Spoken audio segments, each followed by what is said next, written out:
namni liqiin irra jirtu kan liqii san galchuu dadhabe ergamaa rabbii irra salawaata haa heddummeessu akka rabbiin isarraa galchuuf. namni yaanni itti jiru kan yaanni isaa itti heddummaate itti ulfaate ergamaa rabbii irra salawaata heddummeessi akka rabbiin si furuuf. namni diliin itti heddummaatee diliin tarkaanfachuu isa dhorkite ergamaa rabbii irratti salawaata heddummeessi akka rabbiin siif araaramu.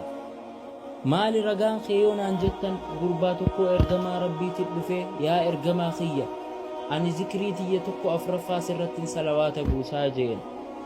ergamaan rabbii tolchite ammoo yoo sanirra idaate irra siif caalaa jeen. haya ergamaa kiyya zikrii tiyyarraa cinaa sirratti salawaata buusaa jeen.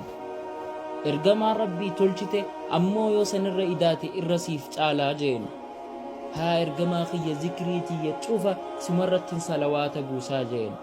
duba ergamaan rabbii hoggusan diliin teesiif araaramti liqiin teesirraa hafalamti yaada hundarraa hafuura fudhattaa jeen. اللهم صل وسلم على محمد. nutis kanaa wal qabsiisnee seenaa gurbaa rasuula irratti salawaata buusee rabbiin deeyni isaa irraa kafale seenaa dhugaa takka isiniif himuu barbaanne hanga dhuma viidiyoo nu wajjiin tura. namtichi kun liqii nama hedduu irraa liqeeffatee liqiin namaa irratti wal geesse. namni isaaf liqeesse hundi isa gaafachuu eegale. namni isa gaafachuu heddummeesse akka liqii deebisuuf. garuu inni liqiin namaa hedduu waan irra jirtuuf deebisuu hin dandeenye. duuba yeroo filannoo dhabu murtee takka murteesse. isiinis gurbaa tujjaaraa tokko bira dhaqee diinaara 500 irraa liqeeffachuudha. diinaarri 500 liqii isarra jirtu hunda kafalti. kan kun hoggaa liqeessuuf booda yeruma san gaafate yoomnaaf kafalta liqii tana jeen. guyyaa akkanaa ja'anii wal ta'anii adda deeman. maallaqa irraa fudhatee deemee liqii isaa hunda firraa kafalee maallaqni hundi harkaa dhumee haalli isaa daran itti hammaate. jidduma tana guyyaan gahe guyyaan liqii gurbaa tujjaarchichaa itti deebisu. gurbaan abbaan maallaqaa dhufee gaafate. ka maallaqa liqeeffate kun akkana jeen. wallaahi waan takka hin qabu waan takka irraa naan hafne maallaqa sanirraa jeen. gurbaan tujjaaraa kun hoggaa akkana ja'uun firraa dubbii gama mana murtii geesse. manni murtii isa yaame. maaliif hin kafalle liqii gurbaa kanaa je'ee gaafate. ani wallaahi waan takka hin qabu kanumaafii je'e. duuba manni murtii akka inni hidhamu murtii itti kanne hanga liqii gurbaa kanaa kafalutti. gurbaanis eega hidhamuu nan murteessite hanga borutti naaf obsi galeetii warraa fi ilmaan kiyyatti dhaammadhee haala kiyyas itti himee san booda boru deebi'a akkan deebi'us waadan siif galaa jeen. abbaan murtii gama isaa millatee akkana jeen. akka hidhamtu sin murteesseetin jira. maaltu na beesisa akka ati boru deebitu eenyutu waasiisiif taha jeen. gurbaan usee callisee xiqqootti yaadee waasiin kiyya rasuula rabbiiti sallallahu alaihi wasallam jeen. yoon ani boru sa'aati jettetti dhufuu baadhe ragaa natti bahi ani ummata muhammad irraa miti jeen. abbaan murtii dhaggeeffatee ajaa'ibee dubbii tana namni dhugaan mu'mina hin tahin akka hin jenne galee fi gallakkisee deem jeen. gurbaan gara manaa galee waan ta'e jaartii isaatti himee manni murtii waasii rasuulaatiin sallallahu alaihi wasallam na gallakkise jeen. jaartiin gaafatte waasii kee rasuulaa ergamaa rabbiiti sallallahu alaihi wasallam jeen. duuba akkana jetteen taa'e arra waasii kee irratti ergamaa rabbii sallallahu alaihi wasallam salawaata rabbii isaa bu'aa jetteen. daawwattoota keenya kabajamoo laala akkamitti akka rakkoon itti furamtu barakaa salawaata ergamaa rabbii irratti buusuudhaati. salawaata buusaa bulan hanga hirriibni isaanii kututti hirriibni isaan fudhatee rafan. gurbaa kanatti ergamaan rabbii sallallahu alaihi wasallam manaamaan itti dhufee arke.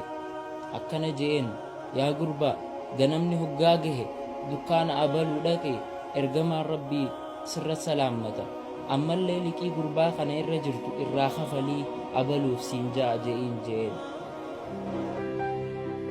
akkamittiin si dhugoomsa yoo siin jee akkana jettaan ati ergamaa rabbii irratti halkan hunda salawaata yeroo 100 buufta ammoo halkan edaa kana ni dogongorte lakkoofsa keessatti 100 hin guunne garuu nabiyyiin akkana siin ja'a guutuu taheen nu bira gahee osoo hin irratin je'iin jee. Hoggaa ganama itti dhaqee gurbaan kun akkana ja'uun gurbaan kun boo'ee maallaqa beetalmaal irraa baasee diinaara 500 kannee fi liqii ta'e tanaan kafali je'een. Maallaqa isaa irraa ammoo diinaara 250 kannee fi gammachiisee deem je'een. Gurbaan maallaqa fudhatee gama mana murtii deeme. Hoggaa achi gahu abbaan murtii fiigaa afaan bahee wallaahi ergamaa rabbii sallallahu alayhi wasallam manaamaanin arke sababaa kan keetiin sababaa barakaa teetiitiin arke. Akkana naan jee yoo gurbaa kanarraa liqii isaa tana kafalte guyyaa qiyaamaa siif geenyaa jeen. Diinaara 500 baasee kanneef. Isaanumaa kanarra jiruu gurbaan liqii irraa qabus dhufee ol seene. Wallaahi sababaa keetiin ergamaa rabbii manaamaan arke yoo gurbaa kanaaf dhiifama goote guyyaa qiyaamaa diliite dhiifama siif goonaa naan jee diinaara 500 baasee hadiyyaa kanneef. Allahu akbar, Allahu akbar. Duboo obboleeyyan islaamaa gurbaan kun liqii diinaarri 500 osoo irra jiruun manarraa bahe diinaara 4,000 mana gale sababaa salawaata ergamaa rabbiitirra sallallahu alayhi wasallam buusuudhaati. ergamaan rabbii sallallahu alayhi wasallam akkana ja'a. وعن ابن مسعود رضي الله عنه قال قال رسول الله صلى الله عليه وسلم أولى الناس بي يوم القيامة أكثرهم علي صلاة. نمني قيا قيامة أكان ندياتو نما أكان صلواتنا الرتبو سوجي إرقما ربي صلى الله عليه وسلم. صلوات إرقما ربي تر صلى الله عليه وسلم بوسوخي آخرا قفا في متي دنيا الرت سكنت فايداك أبا. اللهم صل وسلم صلاة كاملة وسلم سلاما تاما على نبي تنحل به العقد وتنفرج به الكرب وتقضى به الحاجات وتنال به الرغائب وحسن الخواتيم تسقى الغمام بوجهه الكريم وعلى آله وصحبه ومن تبعهم بإحسان إلى يوم الدين.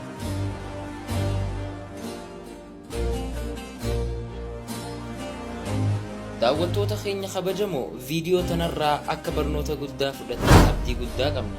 chaanaala keenya Naif Tube YouTube gubbarratti subscribe godha. akkasuma peejii teenya Facebook irratti like godha. Naif Tube subscribe godhuudhaan yeroo hunda of haaromsa.